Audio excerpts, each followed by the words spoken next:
وہ جوان جو ہی پروان چڑھا ان فوان شباب آیا تو اس کی پیشانی سجدے کے تقدس سے مالا مال ہو گئی، اس کی آنکھوں میں حیا اور شرم کے پہرے آ گئے، اس کے خیالوں میں پاکیزگی آ گئی، اس کی زندگی کے شب و روز نیکی کے ماحول میں بسر ہونے لگے، اس کی راتیں ذکر الہی میں، تلاوت کلام مجید میں اور دن یاد الہی میں روزے سے گزرنے لگے۔ وہ جوان جس کی جوانی اللہ کی عبادت میں گزری، کیونکہ جوانی اگر عبادت میں گزر گئی تو بڑھاپا تو پر نور ہے ہی ہے۔ سب سے مشکل مرحلہ زندگی کا جوانی کا ہے۔ شیطان زیادہ ورغلاتا ہے کسی شخص کو جب وہ جوانی کے مرحلوں سے گزر رہا ہوتا ہے۔ تو جس کی جوانی خیریت کے ساتھ گزر گئی اور اس نے اپنی جوانی کے تقدس کو محفوظ رکھ کے منزل تک پہنچا لیا، اپنی عصمت کے جوہر کی حفاظت کی، اپنی آبرو کو لٹنے نہیں دیا، اپنی آنکھوں کی شرم و حیا پر پہرے بٹھائے اور آنکھ کو برباد نہیں ہونے دیا اور اپنی زندگی کے تقدس کا پہرا دیا، تو جو جوان اپنی جوانی کو خیریت کے ساتھ گزار گیا۔ کسی نے کہا تھا نا، کتاب زیست کا ایک اور باب ختم ہوا، شباب ختم ہوا، ایک عذاب ختم ہوا۔ تو جوانی جس کی منزل تک پہنچ گئی خیریت کے ساتھ، عافیت کے سائے میں، مشکل تو بڑا ہے جوانی کو منزل تک لے جانا، خیریت کے ساتھ داغدار نہ ہونے دینا،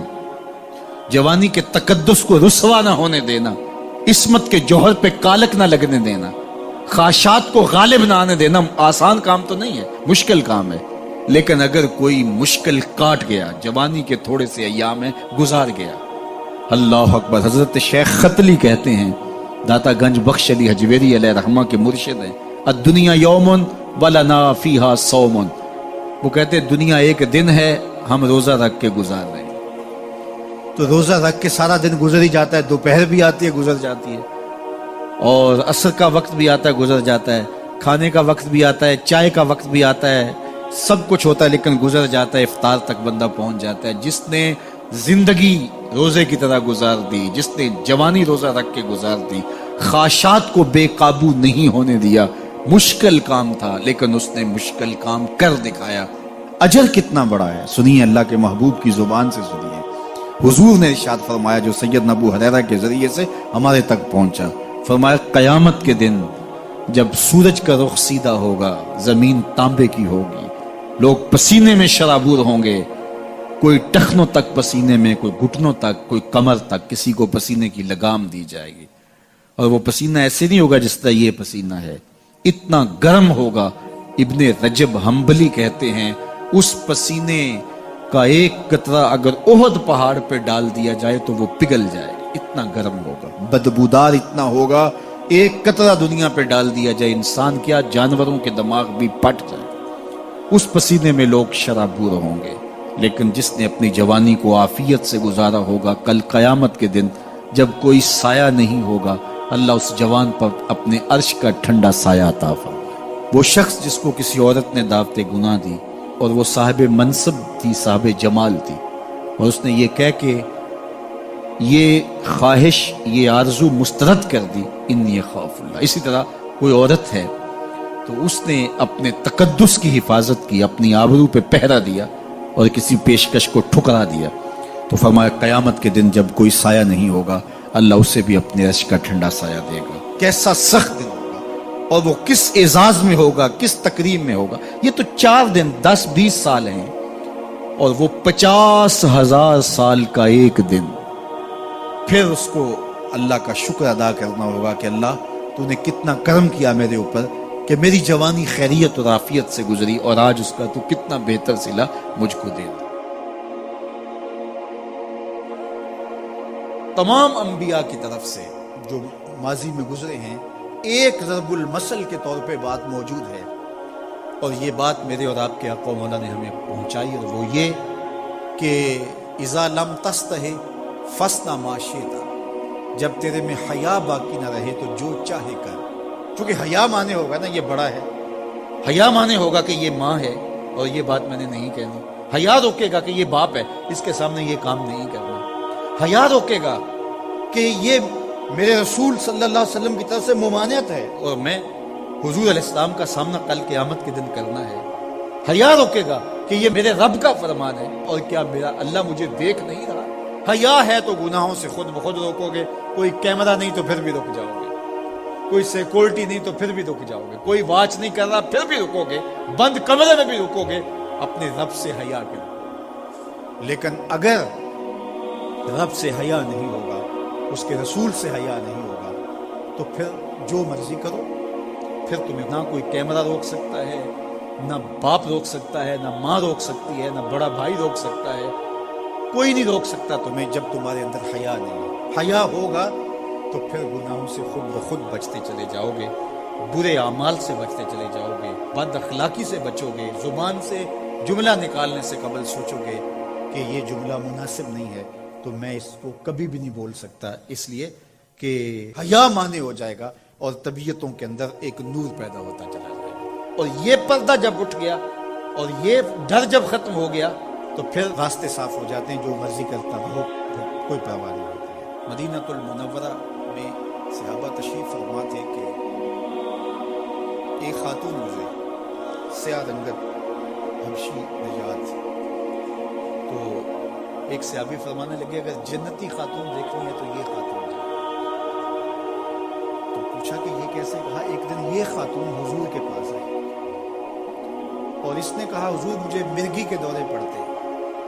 تو میرے لیے دعا کر دیجیے کہ اس مرض سے مجھے نجات ملے۔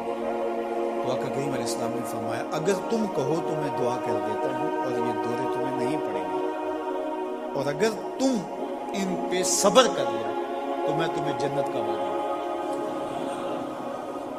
اب تمہارے ہاتھ میں ہے، جو چاہو کر لو۔ اس خاتون نے بغیر تأمل کے کہا مجھے جنت والا وعدہ قبول ہے، دورے پڑتے رہے کوئی بات نہیں، مجھے جنت والا وعدہ قبول ہے، لیکن حضور ایک کرم میرے پہ فرمائے، وہ یہ کہ جب مجھے دورہ پڑتا ہے تو میں گر پڑتا ہوں، تو گر جانے کی وجہ سے سطر کا خیال نہیں رہتا، ظاہر ہے بے ہوشی ہو جاتی ہے، تو میرے پہ یہ کرم فرمائیے، دعا کیجئے جب میں گروں تو اللہ میرے سطر کی حفاظت کرے۔ تو حضور نے یہ دعا کی۔ اب وہ گرتی تھی لیکن اس کا سطر نہیں کھلتا تھا، اللہ اکبر، تو اس کو کتنا خیال تھا اپنے پردے کا، کتنا خیال تھا اپنے سطر کا۔ یہ جمال ہے عورت کا، عورت مستور ہے، عورت کو عورت کہا جاتا ہے، مستور سطر سے ہے، یہ پردے کی چیز ہے، اور اللہ جل شانہ نے اوڑھنیاں اوڑھ کر کے رکھنے کی خواتین کو تلقین کی۔ آج جدید مفکرین تو عورت کے ساتھ مصافحہ کے راستے بھی نکال رہے ہیں۔ وہ کسی نے کہا تھا یہ عورت کی آزادی نہیں ہے، یہ عورت تک پہنچنے کے لیے مرد آزادی چاہتے ہیں۔ عورت سمجھتی ہے مجھے آزادی مل رہی ہے،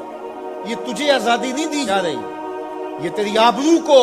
تیری عزت کو، تیری ناموس کو تار تار کرنے کے لیے یہ مرد آزادی چاہ رہا ہے، یہ آوارہ لوگ آزادی چاہ رہے ہیں۔ تجھے کھلونا بنانا چاہتے ہیں تو کھلونا نہیں ہے، تیرا پردہ تیری ناموس کا محافظ ہے،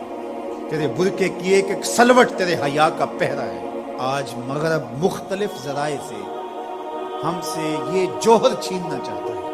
تو اب ہمارے اوپر تہذیبی یلغار کے ذریعے سے، میڈیا یلغار کے ذریعے سے، تمدنی یلغار کے ذریعے سے، مختلف ناموں سے، مختلف ایام منانے کے ذرائع سے ہم سے اگر ہمارے جوہر حیا کو چھین لیا جاتا ہے تو ہمارے پلے کیا بچتا ہے؟ کیا ہم گگو کوڑا قوم ہے کہ جو کوئی لے کے آئے اور اسی کے پیچھے چل پڑے؟ کیا ہمیں نہیں پتا کہ ہم کون ہیں؟ ہماری بھی کوئی بنیاد ہے، ہماری کوئی ساکھ ہے، ہمارے آباء و اجداد ہیں، ہمارے اوپر کتاب اتری ہے، ہمارے آقا نبیوں کے امام ہیں، ہمیں پورا کامل اکمل دین دیا گیا ہے۔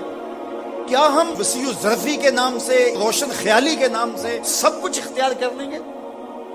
یا ہمیں سوچنا پڑے گا کہ ہمارے دین کی شناخت کیا ہے؟ تو میرے حضور نے فرمایا ہر دین کی ایک الگ شناخت، الگ پہچان اور نمایاں نشان اور علامت ہوتی ہے۔ اسلام کی وہ نمایاں علامت حیا ہے۔ اگر حیا ہے تو دین ہے، اگر حیا نہیں ہے تو دین نہیں ہے۔ تو اللہ ہمیں حیا کے نور سے مالا مال کرے، ہماری نسل نو کی بالخصوص حفاظت کرے، ہماری بیٹیوں، بہنوں اور مستورات اسلام بناتے دین کی اللہ خاص طور پہ حفاظت فرمائے۔ آنکھوں میں شرم اور حیا کے نور کو پیدا کرے، اور ہمارے باطن بھی حیا کے نور سے مالا